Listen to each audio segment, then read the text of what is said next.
Buenas tardes. Quiero darles la bienvenida a esta videoconferencia en donde vamos a tratar el tema función cuadrática y algunas de sus aplicaciones económicas.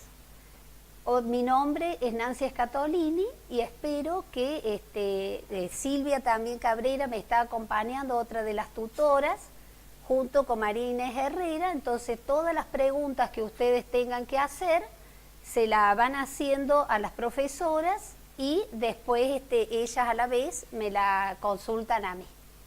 Entonces vamos a dar comienzo. No sé si escuchan bien. Recuerden de ponerse auriculares por cualquier cosa y si se escucha bien, comenzamos. ¿Pueden verlo? Bueno. Retomamos entonces la definición de función cuadrática, que se llama así a toda función cuya expresión algebraica es un polinomio de segundo grado. Fíjense que la variable independiente x está elevada al cuadrado. Eso está indicando que n es igual a 2. Además, las constantes a, b y c pertenecen a los números reales y a tiene que ser distinto de 0 para que hablemos de una función cuadrática, porque de ser igual a 0 quedaría una función lineal. ¿Cómo se llaman estos coeficientes constantes? El que acompaña al término cuadrático es el coeficiente del término cuadrático, b, el coeficiente del término lineal, y c, término independiente, porque es el que no está acompañado de la variable independiente x. Fíjense que esta variable puede tomar cualquier valor real. ¿Por qué? Porque todas las operaciones involucradas, fíjense, a por x al cuadrado sigue siendo un número real, se le suma b por x, sigue siendo un número real, más la constante c. Por eso decimos que el dominio es igual al conjunto de los números reales. En cuanto al conjunto imagen, ya después de ver algunos conceptos, lo vamos a definir y vamos a decir cómo se obtiene. Entonces, dediquémonos a ver la representación gráfica de esta función cuadrática que está escrita en su forma polinómica. La representación gráfica es una parábola que, fíjense, el coeficiente a, cuando es mayor que 0, sus ramas están orientadas hacia arriba. Podemos marcar el eje de simetría que, si bien no forma parte de la parábola, pero sí nos va a indicar que justo se encuentra o la divide en dos partes exactamente iguales. Si nosotros tomáramos una hoja de papel y la dobláramos por la mitad, vamos a ver que las curvas son equidistan exactamente iguales. ¿Por dónde pasa ese eje de simetría? Fíjense el valor de abscisa, que se lo llama x sub b porque es la abscisa del vértice, e y sub b es la ordenada del vértice. Entonces, ¿cómo lo definimos? Bueno, antes de definirle el vértice, veamos el otro caso, cuando el coeficiente cuadrático es menor que 0. Las ramas están orientadas hacia abajo, marcamos también el eje de simetría que pasa por el valor de abscisa x igual a x sub b. Entonces, como les decía, recuerden que el eje de simetría es una recta vertical que es de la forma x igual a constante. ¿Qué constante? Por el valor de la variable que pasa, en este caso el valor x sub b. ¿Cómo se lo define a la abscisa del vértice? Como menos b sobre 2a. Entonces, si miramos la forma polinómica, tomamos el valor de b, hacemos menos b dividido 2 por el valor de a. ¿Y cómo se calcularía el vértice? El vértice, una vez que obtenemos la abscisa del vértice, evaluamos y sub b como la función en ese valor menos b sobre 2a. Bueno, entonces vamos a ver un poquito toda la información que nos brinda cada uno de estos coeficientes. Dijimos que a, ya lo vieron en la gráfica, nos va a indicar la orientación de las ramas de la parábola. Que si a es mayor que 0, las ramas están orientadas hacia arriba. Y además, justamente en el vértice obtiene el valor mínimo. Fíjense, además, los coeficientes que acompañan en estos ejemplos. Primero les puse igual a x cuadrado, el coeficiente cuadrático a es igual a 1. Después y igual a 1/2 por x, el coeficiente a es 1/2, e igual a 3 por x cuadrado, el coeficiente del término cuadrático es 3.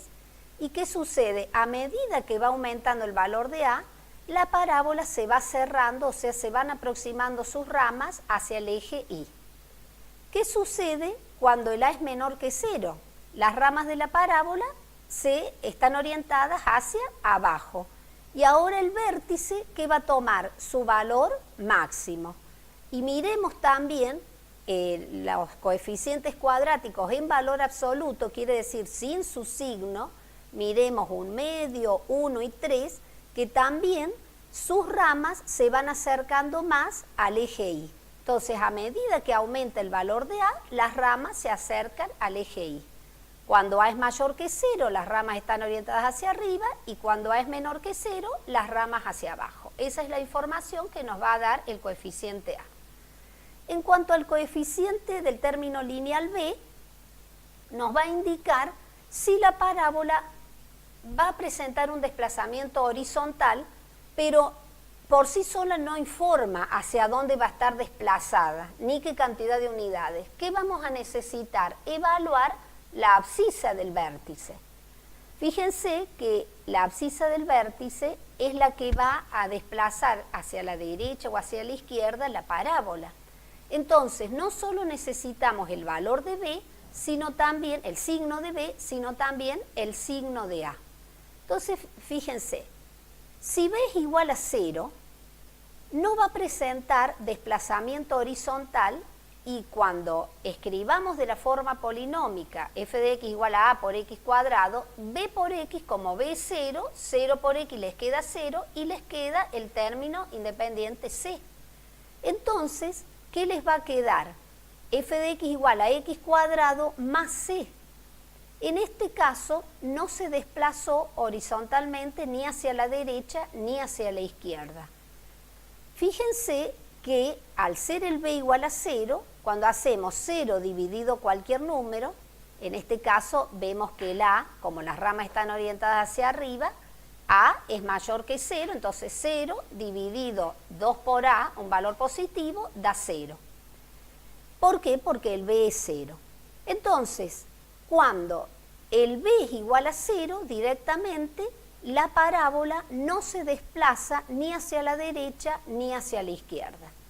Pero cuando el b es distinto de 0, sí hay un desplazamiento horizontal teniendo en cuenta la abscisa del vértice. Fíjense dónde quedó desplazada la primera gráfica del ejemplo. X sub b dijimos que es menos b sobre 2a. Como está ubicada a la derecha del 0, y acá además tenemos que las ramas están orientadas hacia arriba, a es mayor que 0, en este caso b, ¿por qué nos damos cuenta que es menor que 0? Si a, miremos la fórmula del x sub b. Si a es mayor que 0 y el x sub b da mayor que 0, entonces el b tiene que ser negativo para hacer por la regla de signo menos por menos más. Por el más de a, que es del denominador, más por más, más. Entonces de ahí hemos deducido que el b tiene que ser menor que 0. Entonces, otro detalle, el signo de a es distinto al signo de b y vemos que la parábola se desplazó hacia la derecha. Miremos ahora el otro caso. ¿Qué sucede si x sub b ahora está desplazada hacia la izquierda del 0? En este caso, ¿qué les queda? X sub b es negativo. A también, como las ramas están orientadas hacia abajo, es negativo, y haciendo la regla de signos se llega a que b también es negativo. Menos por menos más, si miramos la regla de signos en la abscisa del vértice, menos por menos más. Dividido el denominador, que a es negativo, por menos, más por menos, menos, ahí coincide con que la abscisa del vértice es negativa. Quiere decir esto, fíjense que si los signos son iguales de A y de B, la parábola se desplazó hacia la izquierda, mirando cuántas unidades, como lo indique X sub B. Entonces, por eso decíamos que si bien cuando B es 0 no va a estar desplazada, ese es el primer dato que nos da el coeficiente que acompaña el término lineal, pero cuando B es distinto de 0, tenemos que sí analizar el X sub B para ver si se va a desplazar la parábola hacia la derecha o hacia la izquierda. Entonces, cómoda, fíjense que la palabra igual comienza con I y la palabra izquierda comienza con I.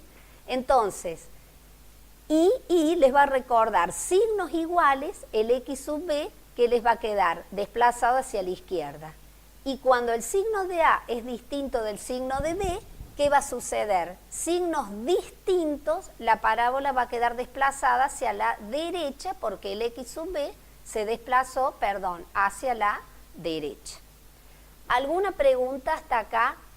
¿Se escucha bien y se va entendiendo?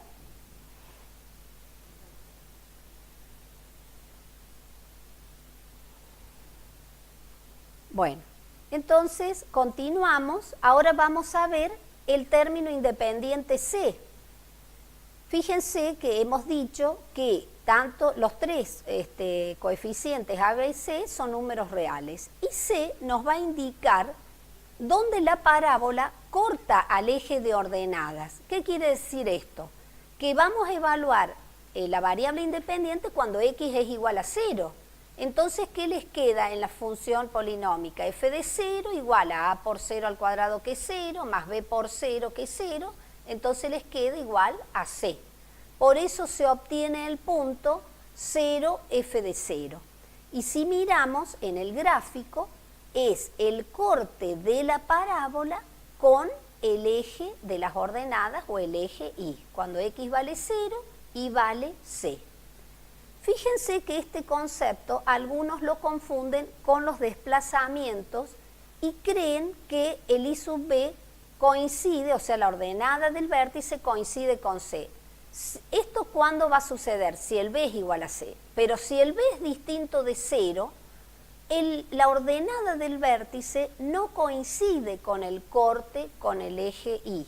Entonces, lo primero cuando me preguntan ¿qué información me brinda C? Es el corte de la parábola con el eje Y. Y veamos en estos gráficos que tanto el primer ejemplo como el segundo está desplazada la parábola y allí se ve que C no coincide con la ordenada del vértice. Bueno, si gráficamente ahora vamos a ver el dominio y la imagen, porque acá ya vamos a tener la información. Analíticamente dijimos que X podía tomar cualquier valor real. Si ahora miramos en el eje de abscisa y lo recorremos de izquierda a derecha, también puede asumir X cualquier valor real y se ve que, ¿no es cierto?, su imagen ahora va a estar limitada, no es igual a todos los reales. ¿Desde dónde vamos a tener elementos que sean imagen de algún elemento del dominio? Desde, si A es mayor que 0, fíjense, el I sub B como es, negativo.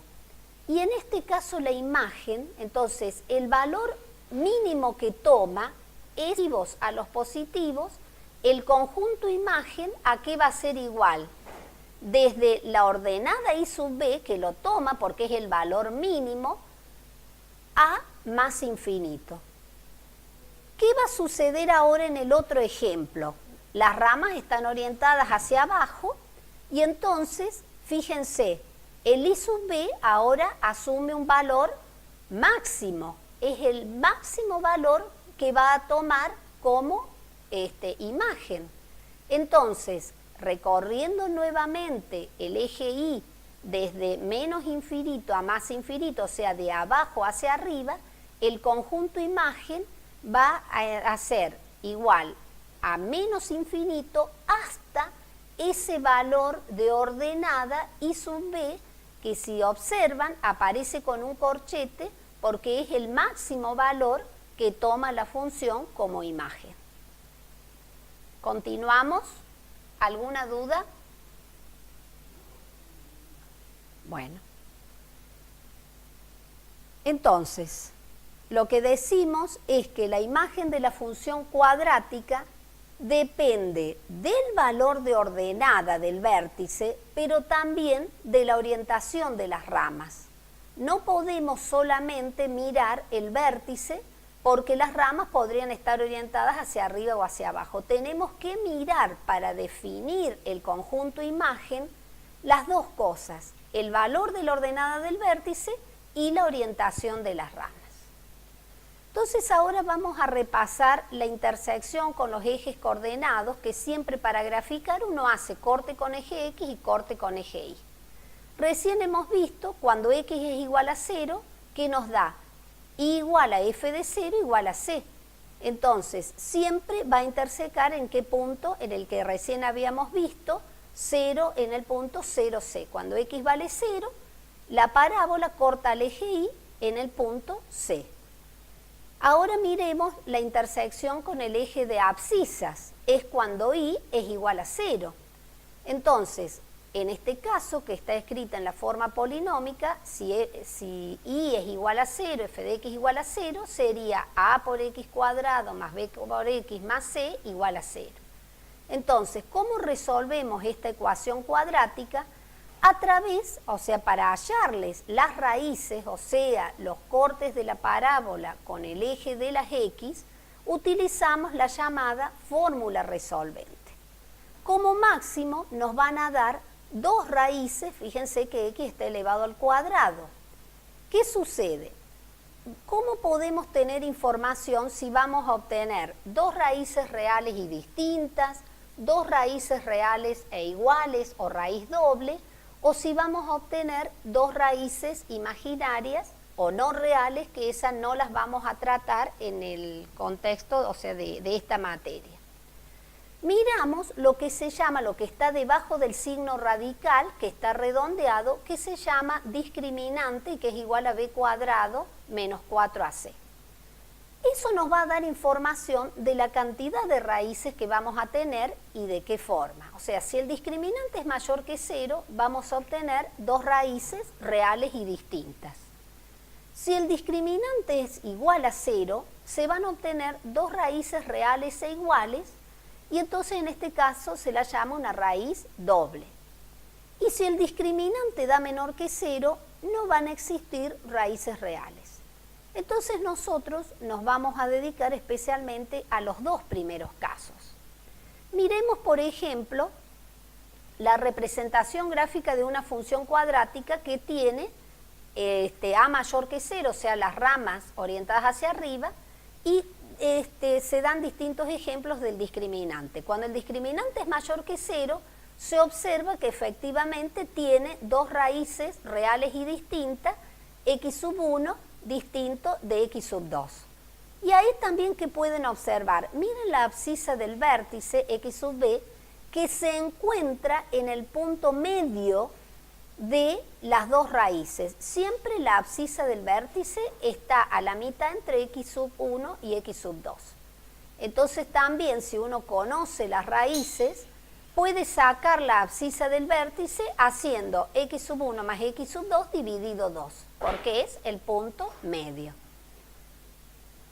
Fíjense si el discriminante es igual a 0. ¿Qué sucede? Decíamos que teníamos una raíz doble. En este caso coincide con la abscisa del vértice. Cuando hacemos x sub 1 más x sub 2 dividido 2, como es la misma raíz, me coincide con la abscisa del vértice. Y en el caso de que el discriminante es menor que 0, la parábola no está intersecando al eje de abscisa. Por eso decimos que no existen raíces reales, sino raíces imaginarias. Bueno, como última parte para hacer el repaso antes de comenzar con las aplicaciones económicas, vamos a resumir qué datos obtenemos de la forma polinómicas. Dijimos que nos brinda el valor de A, que tiene que ser distinto de 0 y que nos indica si las ramas están orientadas hacia arriba y hacia abajo, el valor de B, que nos va a hablar del desplazamiento, junto con el signo de A, vamos a ver si va a estar desplazada hacia la derecha o hacia la izquierda, y el valor de C, que va a ser el corte con el eje Y. Con estos datos, el ABC, que decimos de la forma polinómica, podemos armar y escribir la ecuación del eje de simetría, que coincide con el valor de la abscisa del vértice, que es igual a menos B sobre 2A. De allí podemos hallar la ordenada del vértice. Una vez que uno obtenga el valor de la abscisa del vértice, evaluamos la función en ese valor, o sea, vamos a la función polinómica. Si nos dio, por ejemplo, x sub b igual a 2, escribiremos f de 2 y haremos a por 2, más b por 2, más c, y obtenemos la ordenada del vértice. Y así obtendríamos el vértice. También sacamos, al tener el ABC, corte con eje X y corte con eje Y. Haciendo Y igual a 0 obtenemos las dos raíces que recién veíamos que pueden ser reales y distintas o reales e iguales. Y el corte con el eje Y hacemos eje X, cuando X igual a 0, Y es igual a F de 0 igual a C. Es el corte con el eje Y. Bueno. Hay otra forma, esta es la forma polinómica, que es la que vinimos trabajando hasta el momento. Tenemos la forma factorizada, que se llama así porque nos dan como datos las dos raíces y el A, por supuesto, distinto de 0. En el caso de que las dos raíces sean reales y distintas, queda escrito siempre como este producto, A por X menos el valor de una raíz, por X menos el valor de la otra raíz. Fíjense que si después alguna de las raíces resultara negativa, les va a aparecer un más, pero la fórmula inicial siempre es X menos el valor de cada una de las raíces. ¿Qué sucede si las raíces son reales e iguales? Entonces les quedaría dos veces X menos X1, y como X1 es igual a X sub 2, X menos X1. Como es un producto de potencias de igual base, se escribe A por X menos X1 elevado al cuadrado. Es como si dijeran X por X, X cuadrado. Acá la expresión que se repite es X menos X sub 1 por X menos X sub 1. Como es la misma expresión, se le escribe una vez X menos X sub 1 elevado al cuadrado. Bueno, ¿qué información podemos sacar? La abscisa del vértice, porque dijimos, si recuerdan cuando mirábamos los gráficos, que si nos dan como datos las dos raíces y la abscisa del vértice se encuentra en su punto medio, se suman las dos raíces y se divide 2 y ahí ya nos da directamente la abscisa del vértice. Y luego con el valor obtenido calculamos la ordenada del vértice y así ya podemos tener el vértice con sus valores. La otra forma que ustedes habrán leído es la forma canónica. ¿Qué datos nos dan en la forma canónica? Además de A distinto de 0, como siempre, la abscisa del vértice y la ordenada del vértice. Y esta nos va a indicar ya cuántas unidades se desplaza hacia la derecha o hacia la izquierda según X sub b y cuántas hacia arriba o hacia abajo según Y sub b, o sea, según la ordenada del vértice. Bueno, con este breve repaso, ahora vamos a comenzar con las aplicaciones económicas. Elegí dos de los ejercicios como para que podamos ver la actividad 14 para que veamos cómo se aplican algunas de las funciones cuadráticas, o sea, se pueden modelizar estos problemas o estas situaciones a través de la función cuadrática utilizando la forma polinómica o la forma factorizada. Si ustedes observan, vamos a leer qué dice esta actividad 14, que es un ejemplo de marketing. Una consultora de marketing dice que ha estimado que desde la introducción al mercado de un nuevo producto, el número de compradores que lo adquirirán por día viene dado por esta función. Si lo observamos, esta función está escrita en forma polinómica, factorizada, canónica. ¿Qué dicen?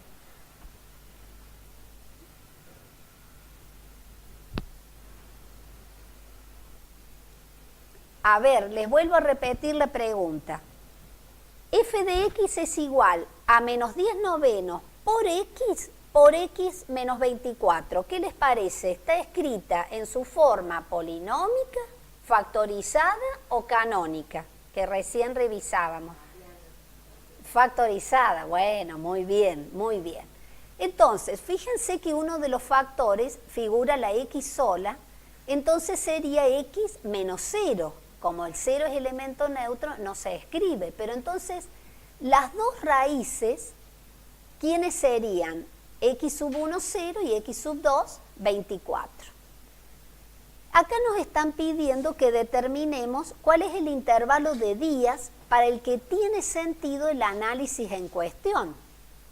Entonces, la variable independiente es el tiempo que está medido en días. Y la variable dependiente, de acuerdo a la cantidad de días que tiene sentido el análisis, o sea, para hacer este análisis, tenemos la cantidad de compradores de este nuevo producto que se largó al mercado. Entonces, como les decía, está escrita en su forma factorizada y las raíces x sub 1, x sub 2, ¿quiénes son? 0 y 24. O sea, cuando hacemos la intersección con el eje x, nos va a decir dónde esta función o la parábola interseca al eje de las abscisas. ¿En qué puntos las va a intersecar? En 0 y en 24. Entonces, si el tiempo lo teníamos que medir, fíjense, dice, el intervalo de días nos está pidiendo. Con esto ya si tengo las dos raíces, nos está diciendo que va a tener sentido el análisis en qué intervalo, de 0 a 24, o sea, los compradores adquirirán el producto durante los primeros 24 días. Fíjense que puse intervalo cerrado. ¿Qué quiere decir? Que en 0, ni en el momento, o sea, cuando termine el día 24, no va a adquirir nada, pero si es una compra online, puede comprar a las 3 de la mañana, a las 2 de la tarde, o sea que durante los primeros 24 días va a tener sentido este análisis. Vamos a ver ahora la segunda pregunta, vamos a verlo, la representación gráfica. Dijimos que el A es igual a menos 10 noveno, entonces menor que 0, las ramas están orientadas hacia abajo. Tenemos las dos raíces, 0 y 24, que es la intersección de la parábola con el eje X. Entonces, esto nos va a estar acá indicando la respuesta que decíamos recién, que qué periodo tiene sentido analizar el producto, o sea, cuándo los compradores adquirirán este producto, en el periodo entre 0 y 24 días. Y fíjense que está representado los compradores que adquirirán el producto en el eje Y. Y en el eje de abscisa son el tiempo medido en días. Aprovechamos la pregunta del apartado B, dice, estimes el número máximo de compradores que adquirirán el producto. Fíjense que vamos a aprovechar el gráfico para ver y responder esta pregunta y después lo vamos a hacer analíticamente. Como A es igual a menos 10 novenos, dijimos que al ser menor que 0, las ramas están orientadas hacia abajo. Y dijimos también que en el vértice, cuando las ramas están orientadas hacia abajo, alcanza su valor máximo. Entonces, si a mí me está preguntando, estime el número máximo de compradores que adquirirán el producto, hallando la abscisa y luego la ordenada del vértice, ya podemos saber cuál va a ser ese valor. ¿Por qué? Porque al ser las ramas orientadas hacia abajo, en la ordenada del vértice se alcanza el valor máximo, en este caso, de la cantidad de compradores. Bueno, ahora lo vamos a ver a este dato de obtener el vértice, a ver si nos da abscisa 12 y cantidad de compradores 160 analíticamente. ¿Qué debemos obtener, como les dije, para saber el número máximo de compradores?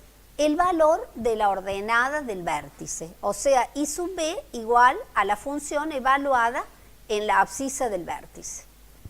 En este caso, como está dada en la forma factorizada, además que estamos viendo el a, ¿no es cierto?, menor que 0, contamos con las dos raíces, x sub 1 igual a 0 y x sub 2 igual a 24. Entonces dijimos que la abscisa del vértice se obtiene en el punto medio de las dos raíces. ¿Cómo se saca el punto medio? Se suman las dos raíces y se divide 2. De esta manera, la abscisa del vértice, ¿cuánto nos da? 12. Y luego, ¿qué hacemos? Evaluamos la ordenada del vértice en la función reemplazando en f de x igual a 12 y se obtiene 160 compradores como lo pudimos ver gráficamente. Hay otra forma de hacerlo que se complica un poquito más, pero es pasando de la forma factorizada a la forma polinómica. ¿Qué quiere decir esto? Empezamos a hacer las operaciones, o sea, aplicamos el producto, la propiedad distributiva del producto con respecto a la resta. Una vez que realicemos todas las operaciones, pasamos de la forma factorizada a la forma polinómica. Entonces, fíjense que el valor de x sub b, que la fórmula es menos b sobre 2a, ahora que tenemos que el b es 80 sobre 3, menos 80 sobre 3, y el valor de a es menos 10 sobre 9, entonces, realizando las cuentas, obtenemos el mismo valor de abscisa, x sub b igual a 12, que el valor hecho antes de la forma obtenido de la forma factorizada. Y lo mismo ahora, podemos sacar el I sub b utilizando o reemplazando en la forma polinómica el valor x por 12 y así se llega nuevamente al mismo valor de ordenada.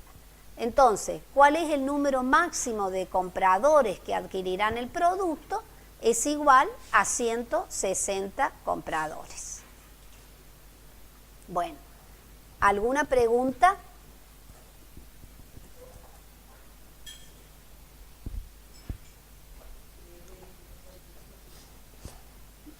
Bueno, ahora seleccioné la actividad 16 porque vamos a poder aprovechar varios de los incisos para integrar conceptos. La actividad 15, si luego tienen dudas, la podemos ver. Bueno, la actividad 16 trata sobre el análisis de la ganancia de una empresa que fabrica calefactores, costo, ingreso y función-beneficio. Es un poquito larga, pero la vamos a leer y vamos a ir sacando la información de acuerdo a lo que nos vayan pidiendo. Dice, Carlos tiene una empresa que fabrica calefactores y quiere conocer el número de unidades que ha de vender. Sí, a ver.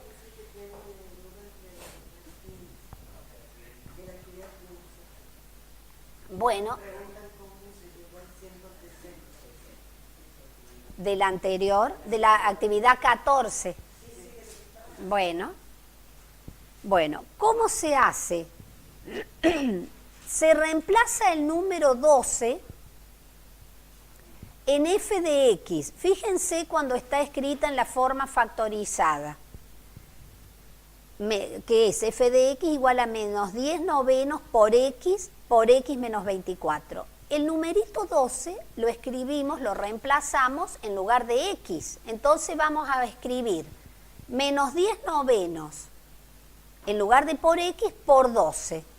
Por, entre paréntesis, 12 menos 24. Realizando esas cuentas se llega a que da 160. Si ahora, cuando tenemos la otra forma que hemos convertido de la forma factorizada, lo transformamos en la forma polinómica, hacemos exactamente lo mismo. El valor de X lo vamos a reemplazar, igual a 12, lo reemplazamos en la última formulita, escribiendo menos 10 novenos por, en lugar de X cuadrado, saquen 12 elevado al cuadrado, más 80 tercios por, en lugar de por X, lo reemplazan por 12. Sacando todas las cuentitas, dio 160. ¿Se entendió ahora?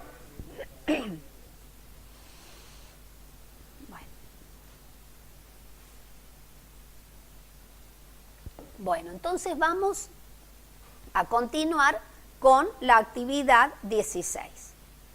Vamos a comenzar con la lectura de esta actividad. Carlos tiene una empresa que fabrica calefactores y quiere conocer el número de unidades que ha de vender para no ganar ni perder dinero, y también la cantidad de unidades que debe producir y vender para obtener ganancias. Luego de una semana muy atareada, se reúne con Pedro, su gerente de producción, y le pide información sobre los costos de su empresa. Este le informa que sus costos variables ascienden a 1.800 pesos por calefactor producido y que sus costos fijos mensuales ascienden a 210.000 pesos. Hasta ahí, si vamos leyendo el primer inciso, nos está pidiendo que escribamos las ecuaciones que representan la función de costo total, ingreso total y beneficio total. Con la información que yo les leí hasta ahora, ¿estaríamos en condiciones de leer o de escribir, la ecuación de costo total? Aquí estamos llamándose a quién sería la variable independiente. La variable independiente X, ¿quién sería? Estamos hablando que la empresa fabrica calefactores. Entonces, X, ¿quién es? La cantidad de calefactores, ¿de acuerdo? Esa es la variable independiente. Entonces me está diciendo que los costos variables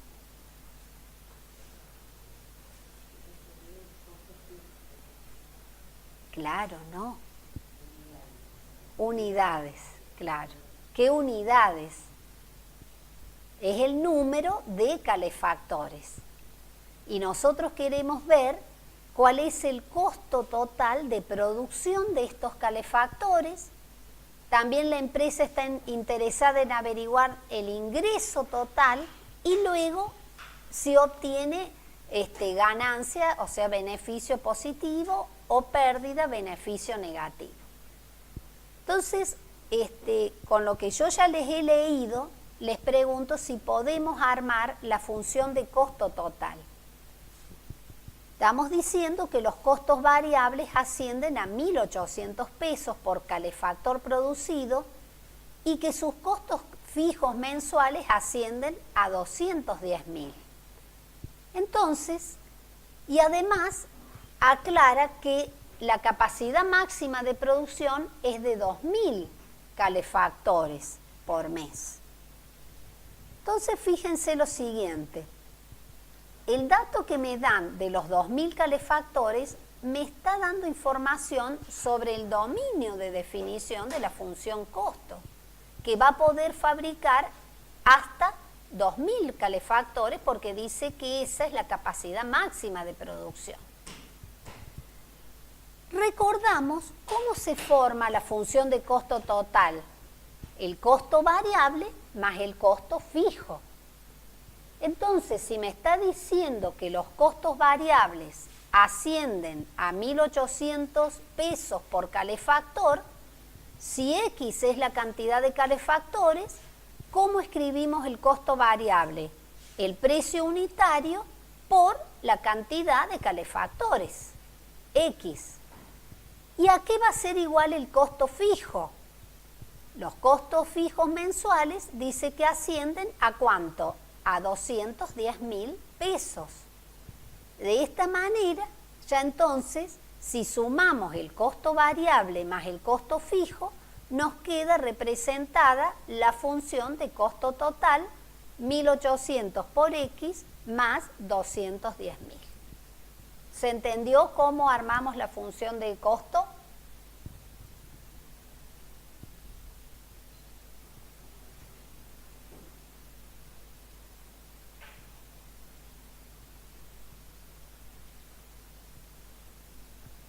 Bueno, si quisiéramos representar esta función, se trata, como ven, como la x está elevado a la 1, se trata de una función lineal.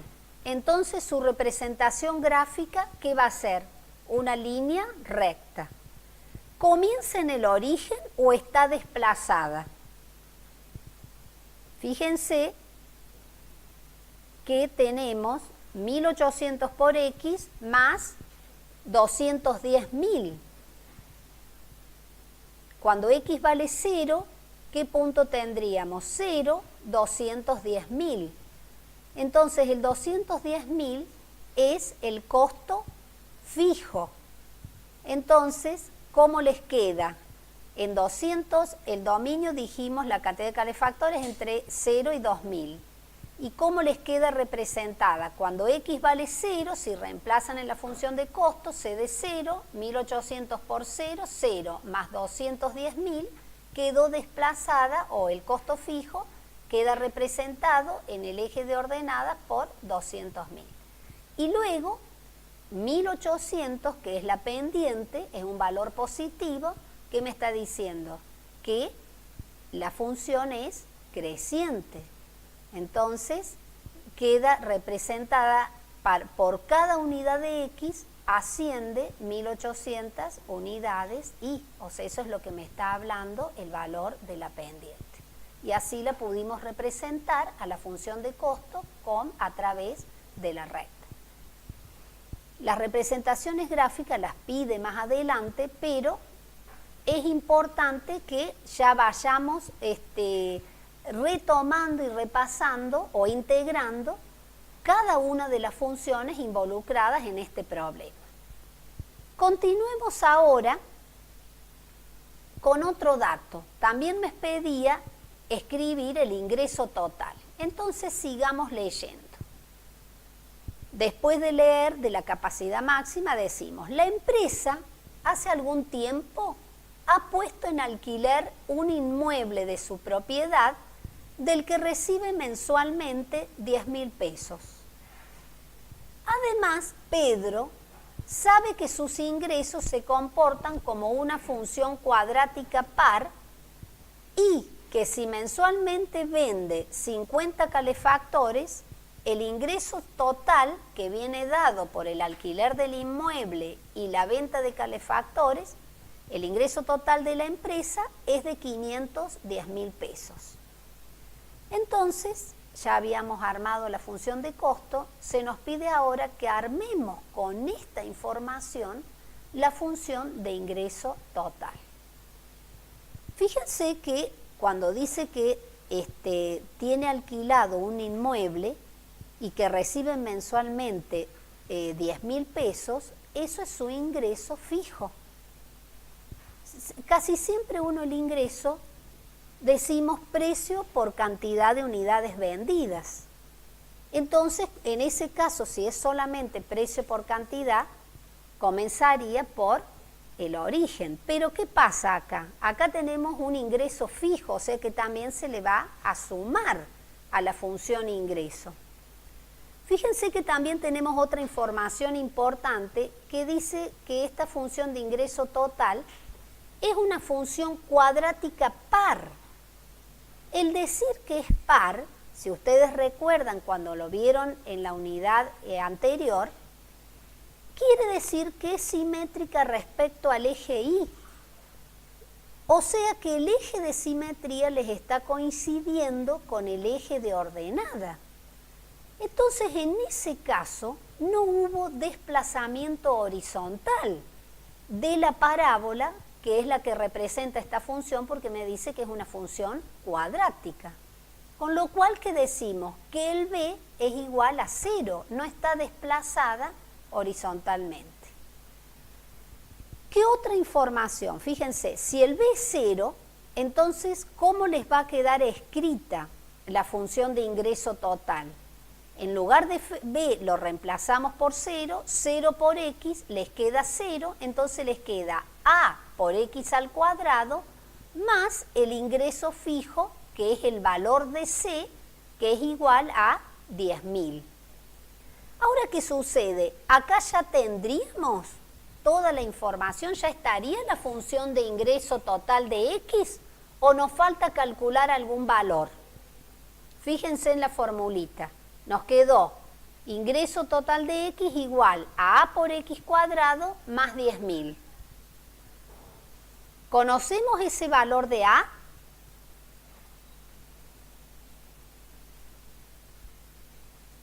¿Qué dicen?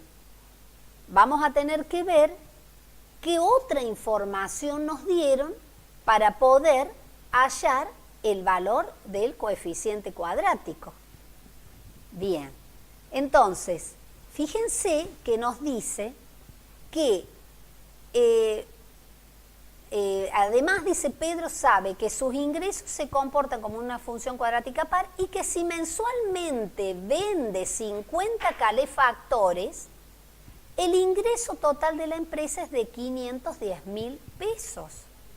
¿Qué información nos están dando? Un punto que pertenece a la función. Y fíjense que cuando uno dice, si un punto pertenece a la función, debe satisfacer su ecuación. ¿Qué quiere decir eso? La igualdad. Cuando reemplazamos el ingreso de los 50 calefactores, que me da 510.000, lo reemplazamos en la fórmula anterior, en lugar de ingreso de X escribimos 510.000, y en lugar de X escribimos 50 al cuadrado, estamos diciendo que ese punto satisface la igualdad. ¿De acuerdo? Porque si un punto no pertenece a la parábola, no se puede poner y reemplazar, no nos va a dar el signo igual.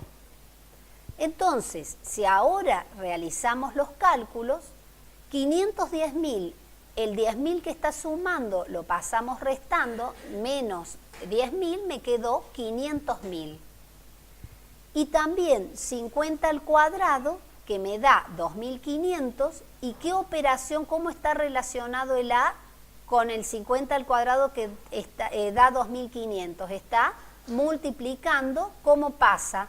Dividiendo, entonces 500.000 dividido 2.500 es igual al valor de A, que es el que nos estaba faltando para reemplazar en la función de ingreso. Por lo tanto, la función de ingreso total nos quedó igual, ahora que obtuvimos el valor de A igual a 200, queda I de X igual 200 por X al cuadrado más 10.000. ¿Se entendió?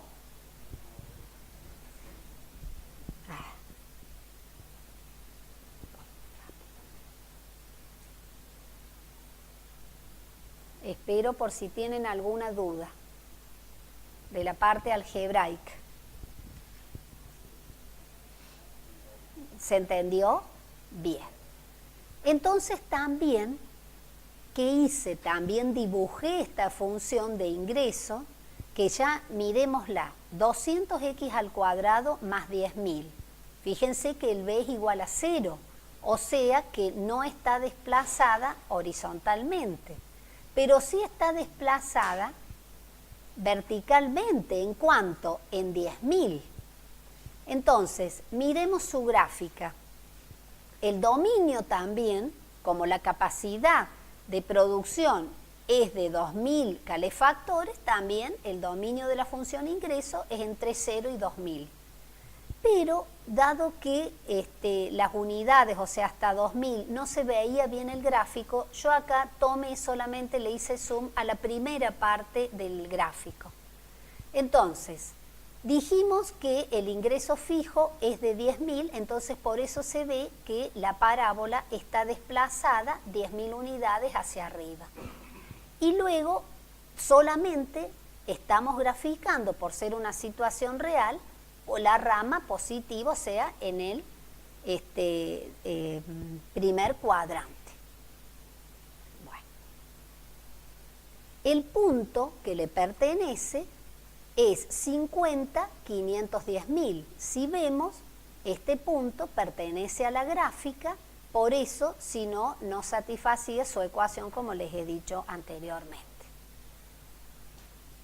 Bueno. Ahora ya tenemos la función de ingreso, la función de costos y nos falta hallar la función de beneficio total. ¿A qué es igual la función beneficio? Si recuerdan, ¿cómo se obtiene el beneficio total? A ver si se acuerdan. Conociendo la función de ingreso y la función de costos.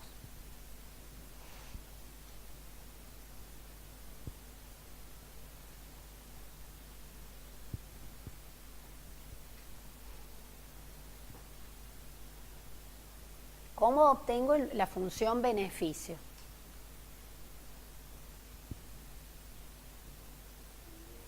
Muy bien, es el ingreso menos el costo. Entonces, como ya tenemos la expresión del ingreso y la expresión algebraica del costo, lo que hacemos es reemplazar el ingreso menos y entre paréntesis el costo. Fíjense que este paréntesis está precedido por el signo menos. Entonces, no se olviden de ponerlo porque cuando el paréntesis está precedido por el signo menos, cambia cada uno de los signos de todos los términos de la ecuación que figura entre paréntesis. Por eso les va a quedar, si vamos leyendo, 200x al cuadrado más 10.000, menos 1.800 por x, y fíjense arriba, menos por más, les queda menos 210.000. ¿Por qué? Por lo que les decía, cuando el paréntesis está precedido por el signo menos, cambia todos los signos que figuran dentro del paréntesis. Si ahora operamos más 10.000 menos 210.000, nos queda menos 200.000. Entonces, hasta el momento que nos quedó 200x al cuadrado menos 1.800 por x menos 200.000.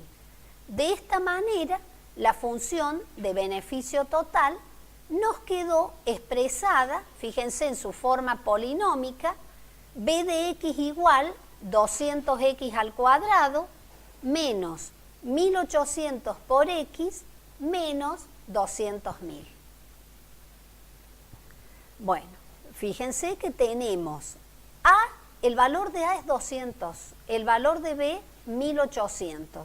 O sea que A y B tienen signos distintos. Entonces esta parábola va a estar desplazada hacia la derecha. Y además tiene el valor de C menos 200.000. Quiere decir que va a cortar al eje de la Y en menos 200.000, en un valor negativo. Recuerden, o sea, también recuerden lo siguiente, que, perdón, voy a volver a la filmina anterior, que la función beneficio se la grafica en el primer y cuarto cuadrante. La función de ingreso y costo va a quedar graficada en el primer cuadrante, pero la función beneficio, cuando da positivo que tiene ganancia, queda en el primer cuadrante, pero cuando da negativo, beneficio negativo, me va a dar pérdida, queda graficada en el cuarto cuadrante. Eso también ya lo vamos a ver. Bueno, si continuamos con el apartado B, dice se pide que halles el número de calefactores que ha de producir y vender para no ganar ni perder dinero. ¿Qué quiere decir que no gana ni pierde dinero? O sea, ¿qué nos está pidiendo? Que hallemos el punto de beneficio, el punto de beneficio nulo. Entonces, ¿cuándo sucede eso? Cuando el ingreso es igual al costo. Y si nosotros restamos ingresos menos costo, ¿qué nos da?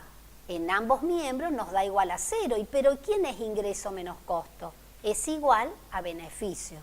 Entonces, en este caso, decimos que hablamos de beneficio nulo cuando lo igualamos a 0 o cuando el ingreso es igual al costo, que es en el momento en que no se gana ni se pierde dinero. Entonces, eso es lo que nos están pidiendo hallar. ¿Cuál es nuestra función beneficio? 200x cuadrado menos 1800 por x menos 200.000, y esta es la que le igualamos a 0. ¿Y qué quería decir que le igualemos a 0? Fíjense, el valor de A es igual a 200, el de B menos 1800 y el valor de C menos 200.000. ¿Por qué? Porque está escrita en su forma polinómica. Tenemos que hallar los valores de X, porque dice hallar el número de calefactores. Para hallar esos valores de X nos estamos refiriendo, y si igualamos a 0, ¿qué son las raíces? ¿Y cómo hallábamos las raíces? A través de la fórmula resolvente. Entonces acá, yo ya tengo los cálculos hechos, pero fíjense, en la fórmula resolvente reemplazamos el valor de B por menos 1800, el valor de A por 200, el valor de C por menos 200.000, y realizando todas las operaciones se llegaron a dos raíces. Si miramos la solución matemática, son dos raíces reales y distintas. Si ahora nos vamos acercando a la situación real, no podemos hablar de número de calefactores negativos. Entonces, la única que nos va aproximando y nos va dando información sobre cuál es ese número de calefactores va a ser la raíz positiva.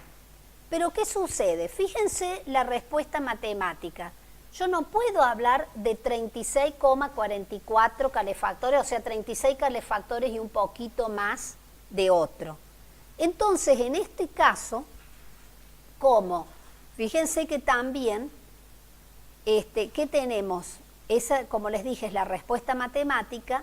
Como nos dicen que hay el número de calefactores en donde que se producen y venden para no perder ni ganar, y en 36,44 me da el beneficio nulo, quiere decir que tengo que tomar la cantidad entera superior que va a tener que producir la empresa para que, no pierda ni gane dinero. Bueno, ¿se entendió? De esto hice ya la representación gráfica. Fíjense, si no tienen preguntitas, continuamos y quiero que lo vean a esta información gráficamente. Bueno, fíjense, hemos representado la función de beneficio, como les decía, la función de ingreso y la función de costo total. Fíjense que el beneficio es nulo donde el ingreso es igual al costo. ¿Cuándo el ingreso es igual al costo? Vimos cuando X era igual a 36,44, el beneficio, si miramos la gráfica de la función beneficio, ¿cuánto nos da como imagen? Proyectamos hacia el eje Y y nos da 0. Y ese punto de beneficio nulo, ¿quién sería? 36,44, 0. El valor de A de la función beneficio dijimos que es 200, entonces las ramas están orientadas hacia arriba. Entonces, si yo quiero ver la ganancia de la empresa, ¿desde dónde voy a considerar? Desde el 36,44 si lo miro matemáticamente y desde un valor superior que serían los 37 calefactores. Desde allí va a empezar a producir ganancias, porque entre 0 y 36,44, o sea, en 36 calefactores, fíjense que la gráfica de la función beneficio, ¿dónde está ubicada? Por debajo del eje X, o sea, asume valores negativos, o sea, pérdida. Y de ahí, fíjense hasta dónde llega. Llega hasta el menos 200.000, que es el valor de ordenada cuando la X vale 0. ¿Se entiende? Entonces, si este mismo punto de beneficio nulo nosotros ahora lo trasladamos, ¿cuándo decíamos que teníamos el beneficio nulo? Cuando el ingreso era igual al costo. Fíjense si proyectamos estos valores sobre la gráfica, que se ve justo para el mismo valor de abscisa, 36,44, el ingreso es igual al costo. ¿Y cuánto me da? Me da los 275.592. Si resto ingreso 275.592 menos costo, que da exactamente lo mismo, 275.000 menos 592, que me va a dar 0. O sea, en el punto donde el ingreso es igual al costo, el beneficio es nulo. Y vemos que ahí coincide, porque les hice conjuntamente las gráficas donde se interseca el ingreso con el costo y la gráfica de beneficio total. Bueno, entonces con esta gráfica nos ayuda para contestar la pregunta C, que dice: indiques al menos cuántos calefactores ha de producir y vender para obtener ganancias. Entonces, lo que tenemos que ver, esa cantidad de calefactores, dice hallar X. Si me refiero a ganancia, es donde gráficamente o analíticamente el beneficio me da positivo. Entonces, ¿a partir de qué valor dijimos que el beneficio da positivo o la empresa obtiene una ganancia neta? A partir, fíjense, el X me daba 36,44 matemáticamente. Entonces, el A al ser igual a 200 es mayor que 0, las ramas están orientadas hacia arriba, la función es creciente. ¿Y qué pasa? La respuesta ¿a qué es igual? A partir de 37 calefactores, ya la empresa va a empezar a obtener ganancias. Y gráficamente vemos que el beneficio o las correspondientes imágenes para valores mayores de 37, la imagen es positiva. ¿Se entendió? Sí. Claro, no. Hablamos de punto de equilibrio de mercado cuando igualamos la oferta con la demanda. O sea, acá tenemos los dos casos que ustedes han visto hasta ahora, que vieron en lineal y ahora en cuadrática. ¿Cuándo se igualan dos funciones? En la parte de aplicación económica, cuando hablamos de punto de equilibrio de mercado, cuando igualamos la oferta con la demanda, y acá igualamos dos funciones cuando hablamos de punto de beneficio nulo, que es cuando igualamos el ingreso con el costo. En este caso es cuando se dice punto de beneficio nulo, porque igualamos ingreso con costo. Cuando decimos punto de equilibrio de mercado, igualamos oferta con demanda. ¿Se entendió? Bueno, y me queda el último puntito que dice: halle la cantidad de calefactores que debe vender Carlos para ganar 1.209.000 pesos.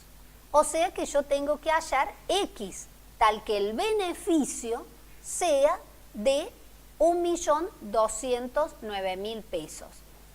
Fíjense que no dice, muchos acá confunden y sacan el ingreso, porque no dice la consigna que el ingreso sea. Acá dice que Carlos gane dinero, o sea que el beneficio tiene que ser positivo, no que le ingrese tanto. Si solamente le pediría que le ingrese 1.200.000, tendría que utilizar la función ingreso. Acá ya quiere obtener ganancia, o sea que el beneficio sea mayor que 0. Entonces, en este caso, ¿qué hacemos? Si a mí ya me da cuánto desea ganar, lo reemplazo en la fórmula del beneficio, opero, o sea, fíjense que 1.209.000 lo resto miembro a miembro y seguimos operando y ¿qué obtenemos? Una función cuadrática, una ecuación cuadrática igualada a 0. De esta manera, ¿qué decimos cuando le igualamos a 0? Nos va a dar el corte de la parábola con el eje de las x, o sea, las raíces, los valores de x, que son los que yo estoy necesitando. Entonces, utilicé de nuevo la fórmula resolvente y de nuevo nos encontramos con dos valores, pero, o sea, como respuesta matemática, pero el que responde a la situación real es la cantidad de calefactores positivos y también aproximadamente, como me da x sub 1 88,55, aproximadamente vamos a decir que debe vender 89 calefactores para ganar 1.209.000 pesos, para que su beneficio sea de ese valor. Y bueno, también, como último, ¿alguna duda o se entendió el apartado anterior? Bien, entonces, como último apartado, pide que se represente gráficamente, bueno, todas las funciones, que yo por eso se las representé antes, porque acá me pedía interpretar la situación. Si 450 es el número de, dice, represente gráficamente todas las funciones e interpretes la situación si 450 es el número de calefactores que se producen y venden. Quedaban tan chiquitas las gráficas que, bueno, ¿qué hice? Marqué la cantidad de calefactores 450 y reemplacé, o sea, ¿cuánto me da la función beneficio? Por supuesto que ya era arriba de los, o sea, en la parte positiva del beneficio. Entonces, ¿qué me está diciendo? Que va a obtener, cuando venda 450 calefactores, el beneficio será de 39.490.000 pesos. Saqué también el ingreso de los 450 calefactores, saqué también, evalué en la función de costo el costo total de los 450 calefactores y si ustedes hacen la diferencia, el ingreso menos el costo, vuelve a dar la misma cantidad que arriba me indicaba el beneficio total evaluado en esas 450.000 calefactores vendidos.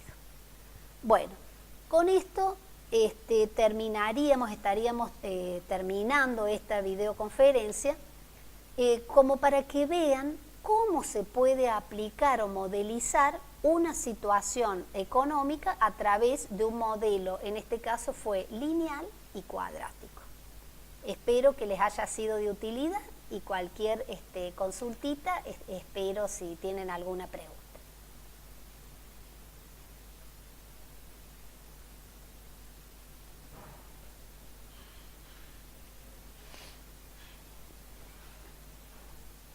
También acuérdense que disponen del foro de consulta. Nosotros estamos esperando todos los tutores para que ustedes aprovechen ese medio y hagan las consultas correspondientes.